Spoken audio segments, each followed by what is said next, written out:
Ripper Ravi അഞ്ചാം പാതിരി എന്ന സിനിമയിൽ ഇന്ദ്രൻസ് അവതരിപ്പിച്ച ഒരു കഥാപാത്രമാണ്. ആ കഥാപാത്രം നായകനോട് പറയുന്ന ഒരു ഡയലോഗുണ്ട്. ഒരു വ്യക്തിയെ കൊല്ലുമ്പോഴുണ്ടാകുന്ന ആ കൊലപാതകിയുടെ അല്ലെങ്കിൽ റിപ്പർ രവിയുടെ മാനസികാവസ്ഥ അത് ഒട്ടും തന്നെ വിഷമകരമായിട്ടുള്ളൊരവസ്ഥയല്ല. അതൊരു ഉന്മാദമാണ്, സന്തോഷമാണ്.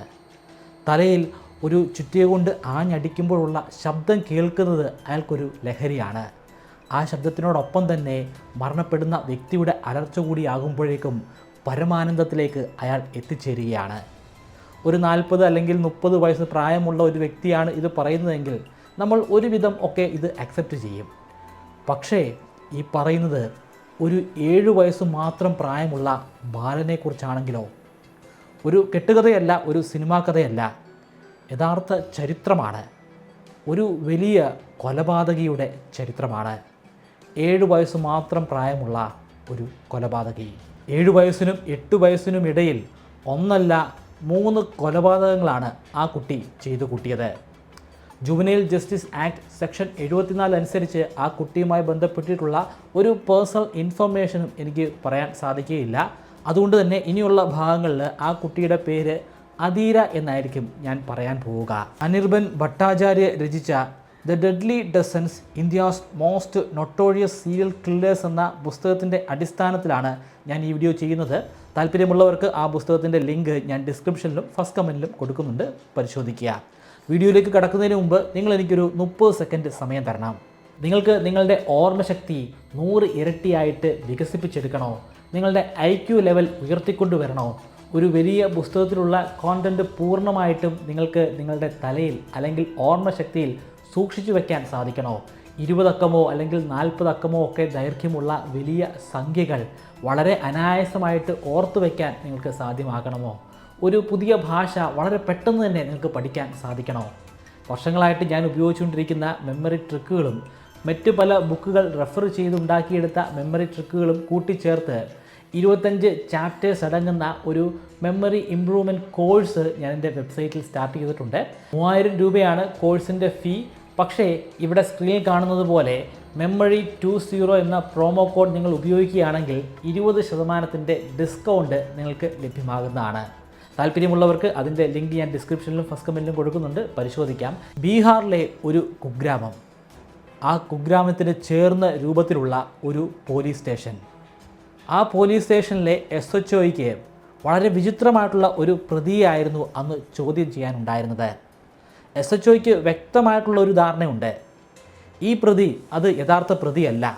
ഒരു 8 വയസ്സുകാരൻ അല്ലെങ്കിൽ ഒരു 7 വയസ്സുകാരന് ഒരിക്കലും ചെയ്യാൻ സാധിക്കാത്ത കൊലപാതകമാണ് ഇവിടെ ചെയ്തിരിക്കുന്നത്. ആ കുട്ടിയെ ആരോ പെടുത്തിയിരിക്കുകയാണ്, ട്രാപ്ഡാണ് ആ കുട്ടി. ഇതേ ചിന്താഗതിയോടുകൂടി തന്നെയാണ് ആ കുട്ടിയുടെ അരികിലേക്ക് അയാൾ നടക്കുന്നത്. വളരെയധികം ദേഷ്യപ്പെടുന്ന ഒരു വ്യക്തിയാണ് SHO. പ്രതിയെന്ന് ഒരു ചെറിയ സംശയമുണ്ടെങ്കിൽ പോലും ആ പ്രതിയെ ക്രൂരമായിട്ട് മർദ്ദിക്കാൻ ഇയാൾ മുതിരുന്നതാണ്. പക്ഷേ ഇത്തവണ അയാൾ മനസ്സിൽ ഉറപ്പിച്ചിട്ടുണ്ട്, ഒരു കാരണവശാലും ആ കുട്ടിയെ ഉപദ്രവിക്കാൻ പാടില്ല. ആ കുട്ടിയല്ല ഈ കൊലപാതകം ചെയ്തിരിക്കുന്നത്, അതിനുപരിയായിട്ട് അതൊരു മൈനറാണ്. 8 വയസ്സ് മാത്രമേ പ്രായമുള്ളൂ. എന്തെങ്കിലും അബദ്ധം സംഭവിച്ചു കഴിഞ്ഞാൽ തൂങ്ങാൻ പോകുന്നത് താൻ തന്നെയാണെന്ന് അയാൾക്ക് വ്യക്തമായിട്ടുള്ള ഒരു ധാരണ ഉണ്ടായിരുന്നു. എങ്കിൽ പോലും അയാൾ ഗൗരവത്തോടു കൂടിയാണ് ആ കുട്ടിയോട് ചോദ്യം ചോദിക്കുന്നത്. നീ എന്തിനാണ് ആ 6 മാസം പ്രായമുള്ള കുഞ്ഞിനെ കൊന്നുകളഞ്ഞത്? ആ കുട്ടി ഭയക്കുമെന്നും കരയുമെന്നും ഒക്കെയാണ് SHO കരുതുന്നത്. പക്ഷേ അത്തരത്തിലുള്ള ഒരു വികാരവും ആ കുട്ടിയുടെ മുഖത്തുണ്ടായിരുന്നില്ല. ആ കുട്ടി സന്തോഷത്തോടെ ചിരിക്കുക മാത്രമാണ് ചെയ്തത്. SHO അക്ഷരാർത്ഥത്തിൽ ഞെട്ടിപ്പോയി. ഈ കുട്ടി കൊലപാതകം ചെയ്തിട്ടില്ല എന്ന് തന്നെ അപ്പോഴും അയാൾ വിശ്വസിക്കുന്നുണ്ട്. പക്ഷേ കുട്ടിക്ക് മാനസികമായിട്ട് എന്തോ പ്രശ്നമുണ്ട്. മാനസികമായിട്ട് പ്രശ്നമുള്ള ഒരു കുട്ടിയെ ആരോ ട്രാപ്പ് ചെയ്തിരിക്കുന്നതാണ്. അതുകൊണ്ട് തന്നെ വ്യക്തമായി ഇത് അന്വേഷിച്ചറിയാൻ SHOയും മറ്റ് പോലീസുകാരും തീരുമാനിച്ചു. അങ്ങനെയാണ് ആ ഗ്രാമത്തിലേക്ക് പോലീസുകാർ യാത്ര ചെയ്യുന്നത്. അവിടെ ഉണ്ടായിരുന്ന ആ കുട്ടിയുടെ അയൽക്കാരുമായിട്ടൊക്കെ അയാൾ സംസാരിച്ചു, മാതാപിതാക്കളുമായിട്ട് സംസാരിച്ചു. ഒടുവിൽ അയാൾക്ക് സ്വയം റിയലൈസ് ചെയ്യേണ്ടി വന്നു, ലോക ചരിത്രത്തിൽ തന്നെ ഏറ്റവും പ്രായം കുറഞ്ഞ ഒരു സീരിയൽ കില്ലറാണ് തൻ്റെ മുൻപിലിരിക്കുന്ന ഈ കൊച്ചുകുട്ടി. ഇപ്പോൾ നടത്തിയിരിക്കുന്ന കൊലപാതകം അത് 3ാമത്തെ കൊലപാതകമാണ്. അതിനു മുൻപ് 2 കൊലപാതകങ്ങൾ കൂടി ഈ കുട്ടി ചെയ്തിട്ടുണ്ട്. പക്ഷേ അത് റിപ്പോർട്ട് ചെയ്യാതെ പോയതുകൊണ്ട് പോലീസുകാർ അറിഞ്ഞില്ല. ഒഫീഷ്യലി അതൊരു രേഖയായി മാറിയുമില്ല. 8 വർഷങ്ങൾക്ക് മുൻപ് ഒരു പാവപ്പെട്ട വീട്ടിൽ കൂലിപ്പണിക്കാരനായ അച്ഛൻ്റെയും അമ്മയുടെയും മകനായിട്ടാണ് അധീര എന്ന ബാലൻ ജനിക്കുന്നത്. ആദ്യത്തെ മകനാണ്. ചെറിയ പ്രായത്തിൽ തന്നെ വളരെ വികൃതിയായിരുന്നു. ഇവന് ആളുകൾ കരയുന്നത് കാണാൻ വളരെ ഇഷ്ടമാണ്. അമ്മ കരയാൻ വേണ്ടി മനഃപൂർവ്വം ഇവൻ അമ്മയെ ഉപദ്രവിക്കുമായിരുന്നു. പക്ഷേ അമ്മയും അച്ഛനും ഒന്നും അത് കാര്യമായിട്ട് എടുത്തതേയില്ല. കാരണം കൊച്ചുകുട്ടിയാണല്ലോ, 3-4 വയസ്സ് മാത്രമേ പ്രായമുള്ളൂ. ആ പ്രായത്തിലുള്ള കുട്ടികൾ കാണിക്കുന്ന ഒരു വികൃതിയായിട്ട് മാത്രമാണ് അവർ കരുതുന്നത്. പക്ഷേ അവർ സ്വപ്നത്തിൽ പോലും ചിന്തിച്ചിട്ടുണ്ടായിരിക്കുകയില്ല വളർന്നു വലുതാകാൻ പോകുന്നത് ഒരു വലിയ സീരിയൽ കില്ലറായിരിക്കുമെന്ന്. അധീരയുടെ ആദ്യ കാലഘട്ടങ്ങളിൽ അവന് സ്വയം ആനന്ദിക്കാൻ സാധിക്കുന്ന കാര്യങ്ങളൊന്നും തന്നെ ലഭ്യമായിരുന്നില്ല. കാരണം കൊച്ചുകുട്ടികളൊന്നും വേറെ ആ വീട്ടിലില്ല. എല്ലായ്പ്പോഴും സന്തോഷകരമാണ് അവൻ്റെ അച്ഛൻ്റെയും അമ്മയുടെയും ജീവിതം. അമ്മ കരയുന്നത് വളരെ വിരളമായിട്ട് മാത്രമേ അവന് കണ്ട് ആസ്വദിക്കാൻ സാധിക്കുമായിരുന്നുള്ളൂ. അങ്ങനെ ഇരിക്കെയാണ് ആ വീട്ടിലേക്ക് ഒരു അതിഥി എത്തിച്ചേരുന്നത്. അവൻ്റെ അമ്മയുടെ അനിയത്തി. ആ അനിയത്തിയുടെ കുഞ്ഞിനെ കുറച്ച് നാളത്തേക്ക് അവിടെ ഏൽപ്പിക്കാൻ വേണ്ടിയാണ് വന്നത്. 6 മാസം മാത്രമേ ആ കുട്ടിക്ക് പ്രായമുള്ളൂ. അമ്മയുടെ അനിയത്തിക്ക് അങ്ങ് അകലെ ഒരു ഗ്രാമത്തിൽ ജോലി ലഭിച്ചിട്ടുണ്ട്. കുട്ടിയെ കൊണ്ട് അവിടെ പോയി ജോലി ചെയ്യുന്നത് പ്രയാസമായതുകൊണ്ടാണ് ചേച്ചിയെ ഏൽപ്പിച്ചിട്ട് പോകാമെന്ന് അവൾ കരുതിയത്. കൊച്ചുകുട്ടി ആയതുകൊണ്ട് തന്നെ കുഞ്ഞ് അടിക്കടി കരയും. ഓരോ തവണയും കരയുമ്പോൾ അവന് പരമമായിട്ടുള്ള ആനന്ദമായിരുന്നു അനുഭവിക്കാൻ സാധിച്ചിരുന്നത്. അമ്മയില്ലാത്ത സമയങ്ങളിലൊക്കെ കുഞ്ഞിനെ നുള്ളി നോവിക്കാനും കുഞ്ഞിൻ്റെ കരച്ചിൽ കേട്ട് ആസ്വദിക്കാനും അവൻ ശ്രമിക്കുന്നുണ്ടായിരുന്നു. കുറച്ച് ദിവസങ്ങൾക്ക് ശേഷം അധീരയുടെ അമ്മയ്ക്ക് ചന്ത വരെ പോകേണ്ട ഒരു ആവശ്യമുണ്ടായി. കുറച്ച് സാധനങ്ങളൊക്കെ മേടിക്കണം, അതാണ് ലക്ഷ്യം. കുഞ്ഞിനെ തൻ്റെ മകനായ അധീരയെ ഏൽപ്പിച്ചിട്ട് അമ്മ ചന്തയിലേക്ക് യാത്ര പുറപ്പെട്ടു. കൺമുൻപിൽ അമ്മ അപ്രത്യക്ഷമാകുന്നത് കണ്ടതിന് ശേഷം അവൻ ശക്തമായ വേഗതയിൽ വീടിൻ്റെ ഉള്ളിലേക്ക് കുതിച്ചു. അവിടെ ഉറങ്ങിക്കിടക്കുകയാണ് കുഞ്ഞ്. ആദ്യം ആ ഉറങ്ങിക്കിടക്കുന്ന കുഞ്ഞിൻ്റെ ചെവിയിൽ പതിയെ ഒന്ന് നുള്ളി. കുഞ്ഞ് ഞെട്ടി എഴുന്നേറ്റ് കരയുകയാണ്. ഈ കരച്ചിൽ ഒരിക്കലും നിലയ്ക്കരുതെന്നാണ് ആ ഘട്ടത്തിൽ അവൻ ചിന്തിക്കുന്നത്. അതുകൊണ്ട് തന്നെ തുടരെ ആ കുഞ്ഞിനെ വേദനിപ്പിച്ചുകൊണ്ട് തന്നെ ഇരുന്നു. കരച്ചിലിൻ്റെ തീവ്രത വർദ്ധിപ്പിക്കാനായിട്ട് അവൻ ആ കുഞ്ഞിൻ്റെ കഴുത്തിൽ അമർത്തി പിടിച്ചു. ശ്വാസം കിട്ടാതെ കുഞ്ഞ് ഏങ്ങലടിച്ച് കരയുകയാണ്. രസം ഒരു ഘട്ടത്തിനപ്പുറത്തേക്ക് കൊണ്ടുപോകാൻ വേണ്ടി അവൻ കുഞ്ഞുമായിട്ട് വീടിന് വെളിയിലേക്ക് ഇറങ്ങി. അത് ഒരു ഒറ്റപ്പെട്ട വീടായിരുന്നു. അതിൻ്റെ പിൻഭാഗത്തായിട്ട് വലിയൊരു കൃഷിഭൂമിയാണ് ഉള്ളത്. ആ പ്രദേശത്ത് കൃഷി ആവശ്യങ്ങൾക്ക് വേണ്ടി മാത്രമേ ആളുകൾ എത്തിച്ചേരാറുള്ളൂ.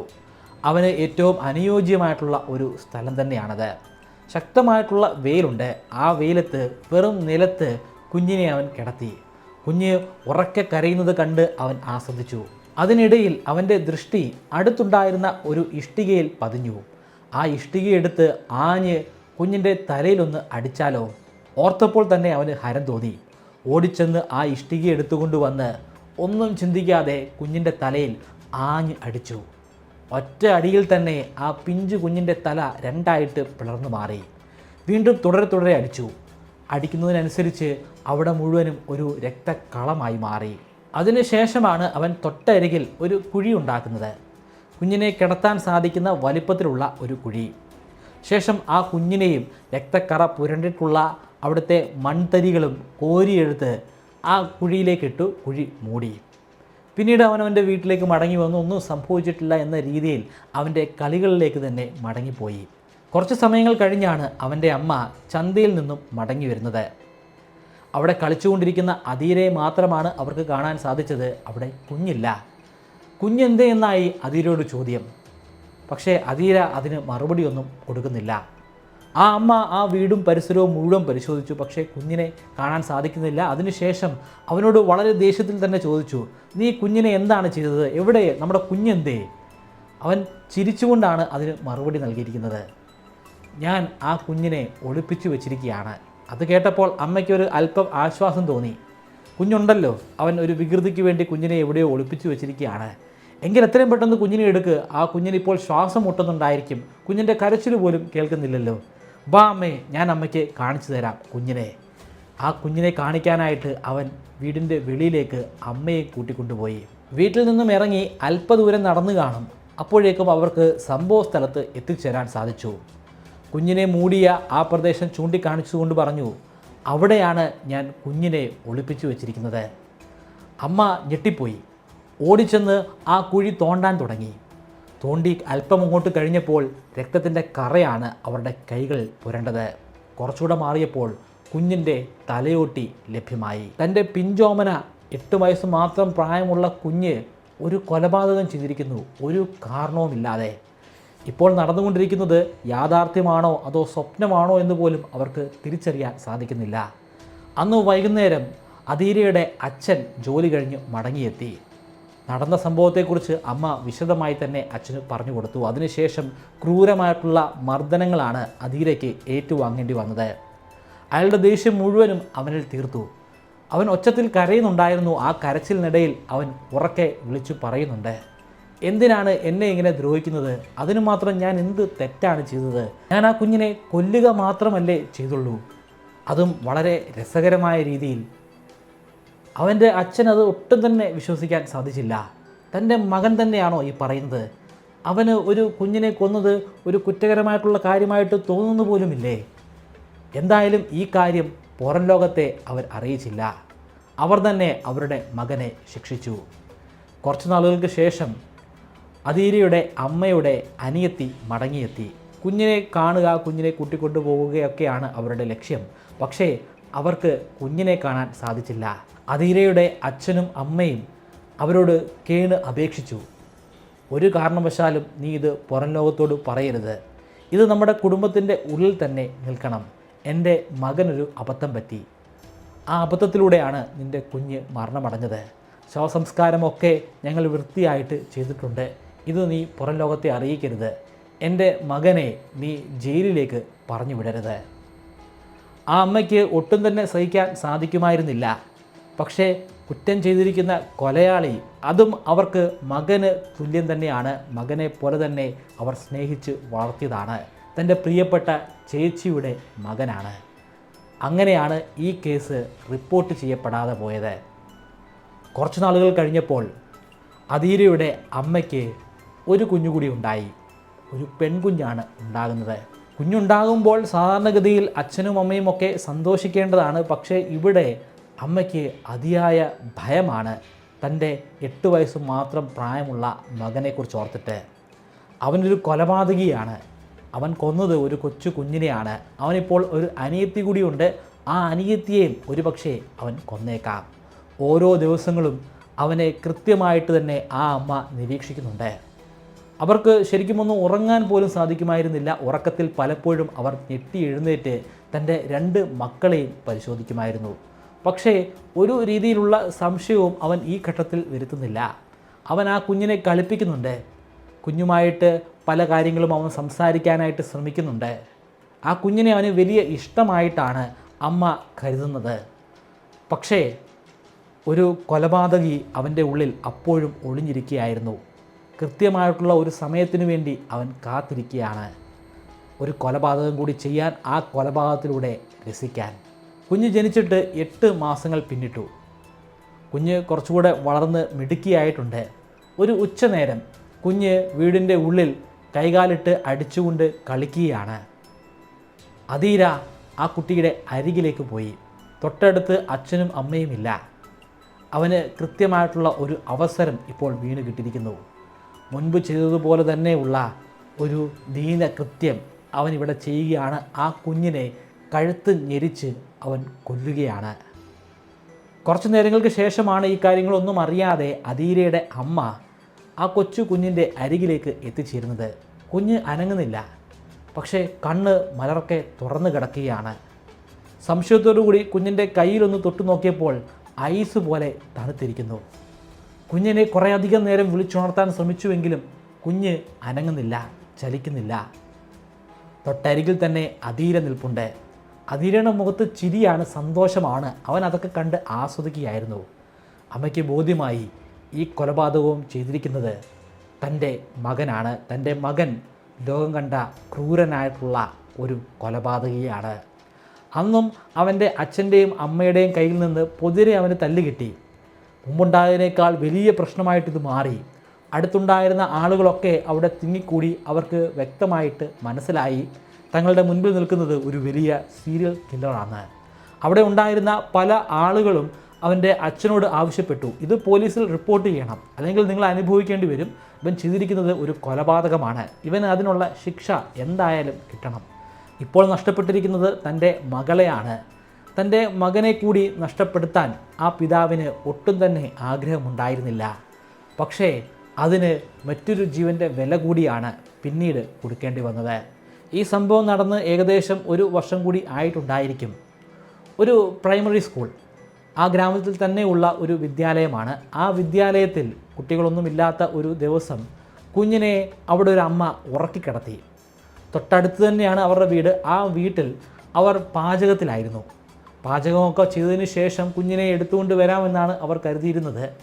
പക്ഷേ കുഞ്ഞിനെ എടുക്കാനായി അവരവിടെ പോയപ്പോൾ അവിടെ കുഞ്ഞുണ്ടായിരുന്നില്ല. ആ ഗ്രാമം മുഴുവനും അവർ ഓടി നടന്ന് കുഞ്ഞിനെ അന്വേഷിച്ചു. ഗ്രാമത്തിലുള്ള പല ആളുകളും ചോദിച്ചു, നിങ്ങൾ എന്തിനാണ് കുഞ്ഞിനെ ആ സ്കൂളിൽ പോയി ഉറക്കിക്കിടത്തിയത്? കുഞ്ഞുമായിട്ട് അവിടെ ഇരുന്ന് കളിക്കുകയായിരുന്നു. അതിനിടയിൽ കുഞ്ഞെപ്പോഴും ഉറങ്ങിപ്പോയി. അതുകൊണ്ടാണ് കുഞ്ഞിനെ അവിടെ തന്നെ ഉറക്കിക്കിടത്തിയിട്ട് അടുക്കളയിലെ ചില പണികൾ ചെയ്യാനായിട്ട് തുടങ്ങിയത്. ആ ഗ്രാമത്തിലുള്ള ആളുകൾക്കൊക്കെ ഒരു സംശയമുണ്ടായി. അധീരെ ആയിരിക്കില്ലേ ഈ കൊലപാതകവും ചെയ്തത്? കാരണം അവൻ ഇതിനു മുൻപും ഏതാണ്ട് ഇതേ പ്രായത്തിലുള്ള ഒരു കുഞ്ഞിനെ കൊന്നിട്ടുണ്ട്. ഈ കുഞ്ഞിനെയും അവൻ തന്നെ ആയിരിക്കാം കൊന്നത്. ആ ഗ്രാമവാസികളെല്ലാവരും നേരെ പോകുന്നത് അധീരയുടെ വീട്ടിലേക്കാണ്. അധീരയോട് ചോദിച്ചു. അവൻ ഒരു ചെറു പുഞ്ചിരിയോടുകൂടി തന്നെ പറഞ്ഞു, അതെ, ഞാനാണ് ആ കുട്ടിയെയും കൊന്നുകളഞ്ഞത്. അങ്ങനെയാണ് പോലീസ് അധീരയെ അറസ്റ്റ് ചെയ്യുന്നത്. ആദ്യമായി അധീരയുടെ കേസ് റെക്കോർഡ് ചെയ്യപ്പെട്ടിരിക്കുന്നു. പോലീസുകാർ ഉറപ്പിച്ചു ഇവൻ ഒരു സീരിയൽ കില്ലർ തന്നെയാണ്. പക്ഷേ അവർക്കറിയണം ഇതിൻ്റെ പിന്നിലുള്ള കാരണം എന്താണ്. അവനോട് തന്നെ ചോദിച്ചു. അധികം പ്രയാസപ്പെടാതെ തന്നെ അവൻ അതിൻ്റെ ഉത്തരവും കൊടുത്തു. ഒരു രസത്തിന്, പ്രത്യേകിച്ച് ഒരു കാരണവുമില്ല, അവനൊന്ന് രസിക്കാൻ വേണ്ടി മാത്രം ചെയ്ത കൊലപാതകങ്ങളാണ്. കൊച്ചുകുട്ടി ആയതുകൊണ്ട് തന്നെ ഇവനെ ജുവനൈൽ കോടതിയിലാണ് വിചാരണ ചെയ്തത്. പിന്നീടുള്ള 10 വർഷക്കാലം ഇവൻ ജുവനൈൽ ജയിലിൽ ഒരു അന്തേവാസിയായിട്ടും ഉണ്ടായിരുന്നു. ഈ കേസുമായി ബന്ധപ്പെട്ട് ഒരുപാട് ശാസ്ത്രീയ പഠനങ്ങൾ നടത്തിയിട്ടുണ്ട്. സൈക്കോളജിസ്റ്റുകളും സൈക്കാട്രിസ്റ്റുകളും ന്യൂറോ സർജന്മാരും ഒക്കെ നടത്തിയിട്ടുള്ള റിസർച്ചുകൾ, അതിൽ പലതും പ്രബന്ധങ്ങളായിട്ടൊക്കെ പബ്ലിഷ് ചെയ്യപ്പെട്ടിട്ടുമുണ്ട്. ഈ പഠനങ്ങളിൽ വെച്ച് തന്നെ ഏറ്റവും ആദ്യം നടത്തിയിട്ടുള്ള ശാസ്ത്ര പഠനം പാറ്റ്നയിലെ ഒരു സൈക്കോ അനലിസ്റ്റ് ആയിട്ടുള്ള ഷംഷാദ് ഹുസൈൻ നടത്തിയിട്ടുള്ള പഠനമാണ്. അദ്ദേഹം കണ്ടെത്തിയത് ഈ കുട്ടി ഒരു സാഡിസ്റ്റ് ആണെന്നാണ്. ചെറിയ പ്രായം മുതൽ തന്നെ ആളുകളുടെ വേദന കണ്ട് ആസ്വദിക്കാനുള്ള ഒരു കഴിവ്, അല്ലെങ്കിൽ ഒരു കഴിവ് കേട് ഈ പയ്യനുണ്ട്. ലോകത്തുള്ള ഒരു 99% ആളുകളും സാഡിസ്റ്റാണ്. നമ്മൾ ആരെങ്കിലും കളിയാക്കുന്നുണ്ടെങ്കിൽ, അല്ലെങ്കിൽ ആരെങ്കിലും പ്രാങ്ക് ചെയ്യുന്നുണ്ടെങ്കിൽ നമ്മുടെ ഉള്ളിൽ ഒരു ചെറിയ സാഡിസ്റ്റ് ഒളിഞ്ഞിരിപ്പുണ്ടെന്നാണ് അർത്ഥം. ഇതൊന്നും നമ്മൾ ചെയ്യുന്നില്ല, പക്ഷേ അത്തരത്തിലുള്ള പ്രാങ്ക് വീഡിയോസ് കണ്ട് നമ്മൾ ചിരിക്കുകയോ ആസ്വദിക്കുകയോ ചെയ്യുന്നുണ്ടെങ്കിൽ അതിൻ്റെയും അർത്ഥം നമ്മൾ ഒരു പൊടിക്ക് സാഡിസ്റ്റ് ആണെന്നാണ്.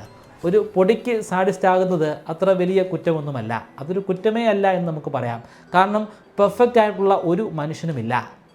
പക്ഷേ ആ സാഡിസത്തിൻ്റെ അതിര് കടന്നു പോവുകയാണെങ്കിലോ, കടന്നു പോയി കഴിഞ്ഞാൽ ഒരു വലിയ ക്രിമിനലായിട്ട്, ഒരു ആൻറ്റി സോഷ്യൽ എലമെൻ്റായിട്ട് മാറും. മറ്റൊരു സൈക്കോളജിക്കൽ പ്രൊഫസർ പറഞ്ഞത് ഇവന് ശരിയും തെറ്റും എന്താണെന്ന് മനസ്സിലാക്കാൻ സാധിക്കില്ലെന്നാണ്.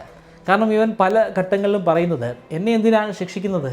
ഞാൻ ചെയ്തത് ഒരു കൊലപാതകം മാത്രമല്ലേ, ആ കുട്ടിയെ കൊല്ലുക മാത്രമല്ലേ ഞാൻ ചെയ്തത്. അതായത് അവൻ അനുഭവിക്കുന്നതാണ് ഏറ്റവും വലിയ പീഡനം. ആ കുഞ്ഞ് അനുഭവിച്ചത് ഒരു പീഡനമേ അല്ല എന്നാണ് അവൻ ചിന്തിക്കുന്നത്. മറ്റ് ചില ശാസ്ത്ര പഠനങ്ങളിലൂടെ ഇവൻ്റെ തലച്ചോറിൽ മിറർ ന്യൂറോൺസ് ഇല്ല എന്നും കണ്ടെത്തിയിട്ടുണ്ട്. ഒരു വ്യക്തി ഒരു ആപ്പിൾ കഴിക്കുന്നത് നമ്മൾ കാണുകയാണെങ്കിൽ അയാൾ ആപ്പിൾ കഴിക്കുമ്പോൾ അയാൾക്ക് എന്ത് രസമാണ് ലഭ്യമാകുന്നതെന്ന് നമുക്ക് കൃത്യമായിട്ട് അറിയാൻ സാധിക്കും. ഒരാളുടെ കയ്യിൽ ചുറ്റുകൊണ്ട് ഒരു അടി വീഴുകയാണെങ്കിൽ അത് എത്രമാത്രം വേദനയായിരിക്കും അയാൾ സൃഷ്ടിക്കുന്നതെന്നും നമുക്ക് കൃത്യമായിട്ട് അറിയാം. അത് നമുക്ക് അറിവാകുന്നത് നമ്മുടെ തലച്ചോറിലുള്ള മിറർ ന്യൂറോൺസിൻ്റെ സഹായത്താലാണ്. പക്ഷേ എല്ലാവരിലും ഈ മിറർ ന്യൂറോൺസ് ഉണ്ടാകണമെന്നില്ല. അധീരയുടെ കേസിലും ഇത് ബാധകമായിരിക്കണം.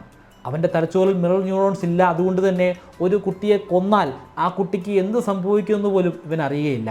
ഒരു കുട്ടിയെ ക്രൂരമായിട്ട് വേദനിപ്പിച്ചാൽ ആ കുട്ടി വേദനിക്കുന്നു എന്നുള്ള ഒരു ചിന്ത പോലും ഇവനുണ്ടാകുന്നില്ല. ആ കുട്ടി കരയുമ്പോൾ അവനത് ആസ്വദിക്കാൻ സാധിക്കുന്നു. കുട്ടി കരയുന്നത് അത്രമാത്രം വേദന അനുഭവിച്ചിട്ടാണെന്നുള്ള ഒരു ചിന്ത അവനുണ്ടാകുന്നില്ല. നമ്മുടെ തലച്ചോറിൻ്റെ മുൻഭാഗത്തായിട്ടാണ് പ്രീഫ്രോണ്ടൽ കോർട്ടെക്സ് സ്ഥിതി ചെയ്യുന്നത്. ആ പ്രീഫ്രോണ്ടൽ കോർട്ടെക്സിനാണ് നമ്മുടെ വികാരങ്ങളെ നിയന്ത്രിക്കാൻ സാധിക്കുക. നമുക്ക് ശക്തമായിട്ടുള്ള ഒരു ദേഷ്യം വരികയും അതിനെ നമുക്ക് കൺട്രോൾ ചെയ്യാൻ സാധിക്കുകയും ചെയ്യുകയാണെങ്കിൽ നമ്മുടെ പ്രീഫ്രോണ്ടൽ കോർട്ടെക്സ് കൃത്യമായിട്ട് പ്രവർത്തിക്കുന്നു എന്നാണ് അതിൻ്റെ അർത്ഥം. ഒരു മൃഗത്തെ പോലെ അല്ലാതെ ഒരു മനുഷ്യനെ പോലെ പെരുമാറാൻ നമ്മളെ സഹായിക്കുന്നതും ഇതേ പ്രീഫ്രോണ്ടൽ കോർട്ടെക്സ് തന്നെയാണ്. പക്ഷേ ചില കേസുകളിൽ ചില മനുഷ്യരിൽ വളരെ റെയറായിട്ട് ഈ പ്രീഫ്രോണ്ടൽ കോർട്ടെക്സ് പ്രവർത്തിച്ചില്ല എന്ന് വരാം, കൃത്യമായിട്ട് പ്രവർത്തിച്ചില്ല എന്ന് വരാം.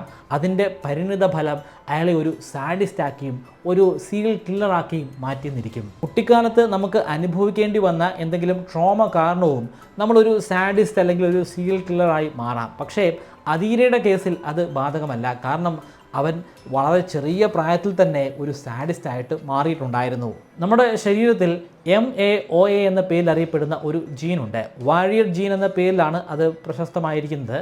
ആ ജീനിൻ്റെ എന്തെങ്കിലും ഡിസ്ഫങ്ഷൻ കാരണവും ചെറിയ തോതിൽ സാഡിസ്റ്റ് ആകാനുള്ള ഒരു സാധ്യതയുണ്ട്. പക്ഷേ MAOA എന്ന ജീൻ പൂർണ്ണമായിട്ടും ഒരു സാഡിസവുമായിട്ട് ബന്ധപ്പെട്ടിട്ടുള്ള ഒരു ജീനല്ല.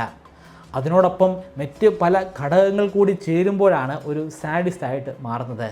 പെട്ടെന്ന് ദേഷ്യപ്പെടുന്ന ഒരു വ്യക്തി, ദേഷ്യം കാരണം എന്തും പറഞ്ഞു പോകുന്ന ഒരു വ്യക്തി, ചിലപ്പോൾ അടുത്തുള്ള വസ്തുക്കളൊക്കെ എടുത്തെറിഞ്ഞെന്നിരിക്കാം. കയ്യിലൊരു പിച്ചാത്തി കിട്ടിയാൽ ആ പിച്ചാത്തിയും എടുത്ത് എറിഞ്ഞു എന്ന് വരാം. അതിനൊക്കെ കാരണമാകുന്നത് ഈ MAOA ജീനിലുണ്ടാകുന്ന ഡിസ്ഫങ്ഷനാണ്. ഇത്തരത്തിൽ സാഡിസവുമായിട്ടും സീരിയൽ കില്ലിങ്ങുമായും ബന്ധപ്പെട്ടിട്ട് ഒരുപാട് ശാസ്ത്ര പഠനങ്ങൾ നടത്തിയിട്ടുണ്ട്. പക്ഷേ ഇപ്പോഴും അത് അപര്യാപ്തമാണ്. ഒരുപാട് പഠനങ്ങൾ ഇപ്പോഴും നടത്തിക്കൊണ്ടിരിക്കുകയാണ്. നിലവിൽ അധീര ഇപ്പോൾ എവിടെയാണ് നമുക്കാർക്കും അറിയില്ല. എന്തായാലും അവനിപ്പോൾ 18 വയസ്സ് പൂർത്തിയായിട്ടുണ്ട്. അതുകൊണ്ട് ജുവനൈൽ ജയിലിൽ ഒരിക്കലും അവന് കിടക്കാൻ സാധിക്കുകയില്ല. 7ാമത്തെ വയസ്സിൽ ചെയ്ത കൊലപാതകമായതുകൊണ്ട് അവനെ പിന്നെ ജയിലിലേക്ക് മാറ്റാനും സാധിക്കുന്നതല്ല. അവൻ പുറം ലോകത്തുണ്ടാവാനാണ് സാധ്യത. ആ കുട്ടിയുടെ ഐഡൻറ്റിറ്റി തന്നെ മാറ്റിയിട്ടുണ്ടായിരിക്കും. പുറം ലോകത്തെ അറിയിക്കാത്ത മറ്റെന്തോ ഒരു പേരിലായിരിക്കും അവനിപ്പോൾ ജീവിക്കുന്നത് നമ്മുടെ ഇടയിൽ. ഏത് സംസ്ഥാനത്താണെന്നോ ഏത് ജില്ലയിലാണെന്നോ നമുക്ക് പറയാൻ സാധിക്കുകയില്ല. ഒരുപക്ഷെ നമ്മുടെ ഇടയിൽ തന്നെ ഉണ്ടായിരിക്കാം. അവൻ നോർമൽ ആകട്ടെ എന്ന് നമുക്ക് പ്രതീക്ഷിക്കാം. പക്ഷേ നോർമൽ ആകാനുള്ള സാധ്യത വളരെയധികം കുറവാണ്. കാരണം അവന് ജനിതകമായിട്ടുള്ള എന്തെങ്കിലും പ്രശ്നമാണെങ്കിൽ അത് നമുക്ക് പരിഹരിക്കാൻ സാധിക്കുന്നതല്ല. മിറർ ന്യൂറോൺസുമായിട്ട് ബന്ധപ്പെട്ടിട്ടുള്ള പ്രശ്നമാണെങ്കിലും അത് പരിഹരിക്കാൻ സാധ്യമാകുന്നതല്ല. പക്ഷേ ഉറപ്പായിട്ടും അവനെ പോലീസ് നിരീക്ഷിക്കുന്നുണ്ടായിരിക്കും. സ്വതന്ത്രമായിട്ട് അവൻ ജീവിക്കുന്നുണ്ട്. പക്ഷേ പോലീസിൻ്റെ നിരീക്ഷണത്തിലായിരിക്കും അവൻ പോലും അറിയാതെ അവൻ കഴിഞ്ഞു പോകുന്നത്. ഈ വീഡിയോയുടെ തുടക്കത്തിൽ ഞാൻ പറഞ്ഞ മെമ്മറി ഇംപ്രൂവ്മെൻറ്റ് കോഴ്സിനെ കുറിച്ച് ഒന്നുകൂടെ ഓർമ്മിപ്പിക്കുന്നു. ഡിസ്ക്രിപ്ഷനിലും ഫസ്റ്റ് കമൻറ്റിലും ലിങ്ക് ഉണ്ട്, പരിശോധിക്കുക.